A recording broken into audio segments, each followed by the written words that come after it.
Good morning.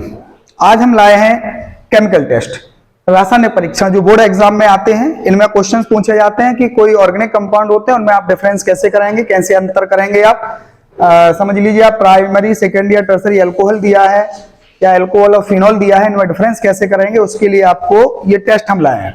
सबसे पहला test है ग्लूकोज टेस्ट। आपको बता दें, ग्लूकोज टेस्ट जो होता है वो ग्लूकोज रीजेंट देता है। और ग्लूकोज रीजेंट क्या होता है?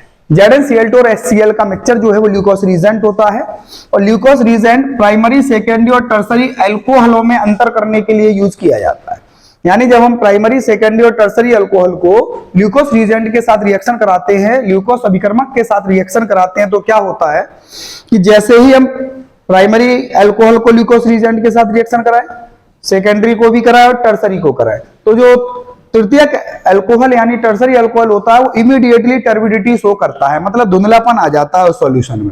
तो हल के हल सॉल्यूशन को धुंधला कर देता है तृतीयक अल्कोहल, टर्सरी अल्कोहल, ये याद रखना है। सेकेंडरी अल्कोहल आफ्टर 5 मिनट यानी 5 मिनट के बाद उसको धुंधलापन देता है। और जो प्राइमरी अल्कोहल होता है वो नॉर्मल टेम्परेचर पर टर्बिडिटी यानी धुंधलापन नहीं देता है। ठीक है, तो ये टेस्ट जो है वो हम प्राइमरी, सेकेंडरी और टर्सरी अल्कोहल में यूज डिफरेंस या डिस्टिंग्विश करने के लिए या अंतर करने के लिए यूज करते हैं, याद रखना है आपको। सर दूसरा टेस्ट है बेटे फेरिक क्लोराइड टेस्ट। याद रखो ये इंपॉर्टेंट है। फेरिक क्लोराइड टेस्ट जो है वो FeCl3 देता है और ये फिनोल देता है। FeCl3 के साथ अपक्रिया कराते हैं और केवल ये टेस्ट फिनोल देता है। यदि आपको फिनोल या कार्बोक्सिलिक एसिड में डिस्टिंग्विश करने के लिए आ जाए कि आप कोई एक टेस्ट बताएं जिससे इनमें अंतर किया जा सके, तो आप FeCl3 टेस्ट दे सकते हैं। ये केवल फिनोल देता है और दूसरा कंपाउंड यानी कार्बोक्सिलिक एसिड आपका ये टेस्ट नहीं देता है। अच्छा, इसमें होता क्या है तो आपको बता दें, इसमें क्या होता है बेटे, समझ लो ये हमने फिनोल की रिएक्शन कराई। फिनोल की रिएक्शन FeCl3 के साथ कराते हैं भाई। ठीक है, तो ये क्या होता है कि ये जो वो है ये यहां से रिलीज हो जाता है और आपका एक वायलेट कलर का कंपाउंड बनता है। ये आपका वायलेट कलर का कंपाउंड बनता है। ठीक है, अब ये सॉरी Cl नहीं, यहां Fe है, Fe, ये आपका वायलेट कलर का कंपाउंड बनता है। 3 और जो HCl है वो रिलीज हो जाता है। ठीक है, ये टेस्ट केवल जो है वो फिनोल देता है, कार्बोक्सिलिक एसिड ये टेस्ट नहीं देते हैं, ये आपको याद रखना है बेटा। ठीक है, कार्बोक्सिलिक एसिड ये टेस्ट नहीं देते हैं। दूसरा है टॉलिन टेस्ट, ये आपको याद रखना है। ये इस टॉलिन और एक फेलिंग, टॉलिन रीजेंट और एक फेलिंग रीजेंट है, टॉलिन अभिकर्मक और फेलिंग अभिकर्मक, इनमें से क्वेश्चन जरूर पुटअप होता है बोर्ड एग्जाम में और बहुत ही इजी है। देखो आपको बता दें, जो टॉलिन टेस्ट है वो टॉलिन रीजेंट होता है। टॉलिन रीजेंट, टॉलिन अभिकर्मक, हिंदी में कहते हैं टॉलिन अभिकर्मक। उसको हम लोग नॉर्मल लैंग्वेज में Ag2OB लिखते हैं, सिल्वर ऑक्साइड। ठीक है, और ये क्या करता है कि ये 2Ag यानी सिल्वर मिरर में कन्वर्ट हो जाता है, सिल्वर दर्पण। ठीक है, सिल्वर मिरर में कन्वर्ट हो जाता है। अच्छा, वैसे टॉलिन रीजेंट होता क्या है तो आपको बता दें, अमोनिया में जो सिल्वर नाइट्रेट का सॉल्यूशन होता है वो टॉलिन रीजेंट कहलाता है। इसका फॉर्मूला ये होता है AgNH3 का उल्टवाइज और आपका OH-। ठीक है, अमोनिया में सिल्वर नाइट्रेट का जो सॉल्यूशन होता है वो टॉलिन रीजेंट का वर्क करता है। और ये कौन लोग ये टेस्ट देते हैं और कौन लोग नहीं, तो आपको हम सबसे पहले बता दें, ये टेस्ट जो आपके एरोमेटिक एल्डिहाइड या एलिफेटिक एल्डिहाइड, एरोमेटिक और एलिफेटिक एल्डिहाइड केवल ये टेस्ट देते हैं, कीटोन ये टेस्ट नहीं देते हैं। स्पेशल नोट आपको इसमें लिख लेना है, नोट, जो कीटोन होते हैं आपके वे ये टेस्ट नहीं देते हैं, चाहे वो एलिफेटिक हो चाहे वो एरोमेटिक हो। लेकिन जो एल्डिहाइड है वो चाहे एरोमेटिक हो चाहे एलिफेटिक हो, सपोज दैट हम कंपाउंड ले रहे हैं आपका, हमने ले लिया समझ लो RCHO, इसकी रिएक्शन यदि हम इसके साथ करा देंगे तो जो RCHO है वो आपका कार्बोक्सिलिक एसिड में ऑक्सीडाइज हो जाता है। ये आपका ऑक्सीडाइज हो जाएगा और ये आपका सिल्वर मिरर यानी 2Ag कंपाउंड आपका देता है। यहां से हम 2 लगाते हैं तो ये रिएक्शन पूरी करते हैं। उसके बाद ये आपका अमोनिया जो है वो रिलीज हो जाता है, 4NH3 प्लस H2O आपका बाहर रिलीज हो जाता है। ये आपका जो है वो आपका सिल्वर मिरर बन जाता है, यानी केवल। अच्छा, ये तो हो गया आपका एलिफेटिक एल्डिहाइड। और ये टेस्ट आपका एरोमेटिक एल्डिहाइड भी देता है, लीजिए ये भी ये देगा, बेंजीन वाला एल्डिहाइड भी ये आपका कंपाउंड में कन्वर्ट कर देगा और ये आपका बन जाएगा ये बेंजोइक एसिड।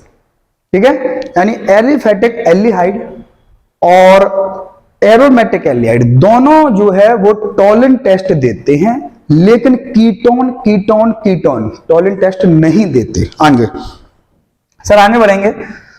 एक दूसरा इसी का टेस्ट है फेलिंग टेस्ट। फेलिंग सॉल्यूशन होता है एक, जो फेलिंग सॉल्यूशन ए और बी होता है, जो ए है जो मेन है उसकी का टेस्ट होता है, हम इसको बोलते हैं फेलिंग टेस्ट। जो एक्वास कॉपर सल्फेट का जो सॉल्यूशन होता है, जो जलीय कॉपर सल्फेट का विलयन होता है, वह फेलिंग टेस्ट तो देता है। और ये भी बिल्कुल ऐसे ही टेस्ट देता है, एल्डिहाइड को कार्बोक्सिलिक एसिड में यानी ऑक्सीडाइज कर देता है, उसका खुद का रिडक्शन हो जाता है यानी अपचयन हो जाता है। लेकिन अब यहां भी आप याद रखो, यहां आपको याद रखना है केवल aliphatic aldehyde, only for aliphatic aldehyde ये टेस्ट देते हैं, केवल एलिफेटिक एल्डिहाइड। एरोमेटिक एल्डिहाइड ये टेस्ट नहीं देते, एरोमेटिक एल्डिहाइड ये टेस्ट नहीं देते हैं। टॉलिन टेस्ट एलिफेटिक और एरोमेटिक दोनों एल्डिहाइड देते, कीटोन नहीं देता। और ये एलिफेटिक एल्डिहाइड केवल टेस्ट देता है, एरोमेटिक एल्डिहाइड ये टेस्ट नहीं देता। और कीटोन भी याद रखना है, जो कीटोन हैं ये दोनों टेस्ट नहीं देते हैं, जो कीटोन होते हैं आपके ये दोनों टेस्ट नहीं देते। कीटोन कीटोन कीटोन ना तो फेलिंग टेस्ट देगा ना ही टॉलिन टेस्ट देगा। यदि आपसे एल्डिहाइड और कीटोन में डिफरेंस करने के लिए आ जाए तो आप दोनों में से कोई एक लिख सकते हो, लेकिन एरोमेटिक एल्डिहाइड और एलिफेटिक एल्डिहाइड में डिफरेंस करने के लिए आ जाए तो आपको याद रखना है, आप ये फेलिंग टेस्ट लिखोगे। ठीक है, अच्छा यदि आपको कार्बोक्सिलिक एसिड और फिनोल में टेस्ट करने के लिए आ जाए तो आप ये वाला लिखेंगे, ferric chloride test. Primary secondary tertiary alcohol में डिफरेंस करने के लिए आ जाए तो आप सबसे पहला टेस्ट ल्यूकोस टेस्ट लिखोगे। अच्छा नेक्स्ट है बेटा आइडोफॉर्म टेस्ट। ये बहुत ही सुंदर टेस्ट है, ये इनमें से आपको बहुत ही अच्छे क्वेश्चन पुट अप होते हैं। आइडोफॉर्म टेस्ट वो लोग देते हैं जिनमें जो कार्बोनिल कंपाउंड होता है उससे मिथाइल ग्रुप जरूर जुड़ा हो, मेथिल CH3 जो कार्बोनिल यानी C डबल बॉन्ड O होता है उससे के कार्बन से CH3 का जुड़ा होना बहुत जरूरी है। और आइडोफॉर्म टेस्ट में रिएक्शन कैसे होती है बेटा, यदि हम आपको बताएं तो आइडोफॉर्म टेस्ट में जो रिएक्शन होती है वो NaOI। अच्छा, या फिर कभी कभी बोर्ड एग्जाम वाले आपको NaOH प्लस I2 ऐसा भी लिख देते हैं, तो ये दोनों एक ही है। यहां पर क्या होता है कि ये जो CH3 है ये रिलीज होके ये ONA आ जाता है, तो आपका ये कंपाउंड COONA बन जाता है, ये CH3 की पोजीशन।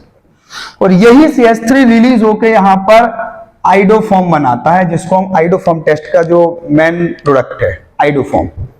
ठीक है, तो आइडोफॉर्म टेस्ट कौन देता है? आइडोफॉर्म टेस्ट वे एल्डिहाइड या कीटोन देते हैं जिनमें कार्बोनिल कंपाउंड के कार्बन से, कार्बोनिल यौगिक के कार्बन से एक CH3 यानी मिथाइल ग्रुप जरूर जुड़ा हो। क्लियर? अच्छा सर नेक्स्ट आएंगे, इसको थोड़ा सा हम डिलीट कर दें क्या, इरेज कर दें क्या, लीजिए आगे बढ़ते हैं। Sir sodium bicarbonate test, next है सोडियम बाइकार्बोनेट टेस्ट। ये टेस्ट भी आपको हम बता दें, ये आपके COOH जिसको हम बोलते हैं कार्बोक्सिलिक एसिड, क्या बोलते हैं बेटे? Carboxylic acid. और ये चाहे वो एलिफेटिक कार्बोक्सिलिक एसिड हो चाहे एरोमेटिक कार्बोक्सिलिक एसिड हो, सभी ये टेस्ट देते हैं जिसको हम सोडियम बाइकार्बोनेट यानी NaHCO3 के साथ रिएक्शन कराते हैं। समझ लो, हमने रिएक्शन ली RCOOH, इसको हम NaHCO3 के साथ रिएक्ट कराते हैं बेटे। तो देखो ये जो H है वो Na के द्वारा रिप्लेस हो जाता है, तो RCOONA बनता है, H और ये आपका H और इसका O यानी H2O बाहर निकलता है और CO2 बचता है। ठीक है, ये टेस्ट केवल कार्बोक्सिलिक एसिड देते हैं, चाहे वो एलिफेटिक हो चाहे एरोमेटिक हो। क्लियर? Carboxylic acid. आगे बढ़ते हैं, आइसोसाइनेट टेस्ट। सर आपने ये पढ़ा होगा, एमाइन लेसन में सबसे ज्यादा पढ़ा होगा। जो आइसोसाइनेट टेस्ट होता है वो केवल प्राइमरी एमाइन देता है, प्राइमरी एमाइन प्राथमिक एमीन आइसोसाइनेट टेस्ट देता है, इसको हम कार्बेल एमाइन टेस्ट भी बोलते हैं। कार्बेल एमाइन रिएक्शन है, इसलिए रिएक्शन का कार्बेल एमाइन अभिक्रिया, इस जो अभिक्रिया है आइसोसाइनेट टेस्ट है, इसका दूसरा नाम है कार्बेल एमाइन टेस्ट या कार्बेल एमाइन अभिक्रिया। इसमें प्राथमिक एमीन, प्राइमरी एमाइन जो आपका क्लोरोफॉर्म होता है और एक्वास KOH या NOH के साथ रिएक्शन करता है तो आपका एक फाउल स्मेलिंग कंपाउंड यानी बदबूदार कंपाउंड आइसोसाइनाइड जो NC बोलते हैं हम, NC बनाता है। ठीक है, किसी भी एरोमेटिक अमाइन हो चाहे वो एलिफेटिक अमाइन हो।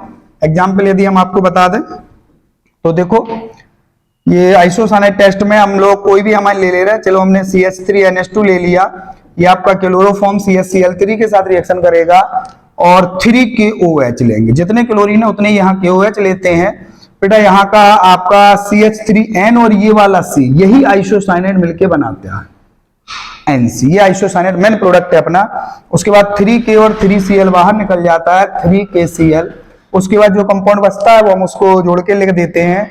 आपका क्या बचा है, 3H बचा हुआ है और H2O, 3H2O बचा हुआ है, 3 और 6H समथिंग आपका बचा है, 3 4 5 6। ठीक है, 3H2O बाहर निकल जाता है। इसको हम बोलते हैं आइसोसाइनाइड टेस्ट या कार्बल अमाइन टेस्ट। ठीक है, कौन देता है, प्राइमरी अमाइन। सर एक और टेस्ट है आपका हिंसबर्ग टेस्ट। हिंसबर्ग अभिकर्मक होता है एक जो केवल प्राइमरी सेकेंडरी टर्सरी अमाइन में डिफरेंस करने के लिए यूज किया जाता है। हिंसबर्ग अभिकर्मक आपका क्या कहलाता है तो आपको बता दें C6H5SO2Cl। ठीक है, बेंजीन सल्फोनिल क्लोराइड को हम लोग हिंसबर्ग अभिकर्मक कहते हैं।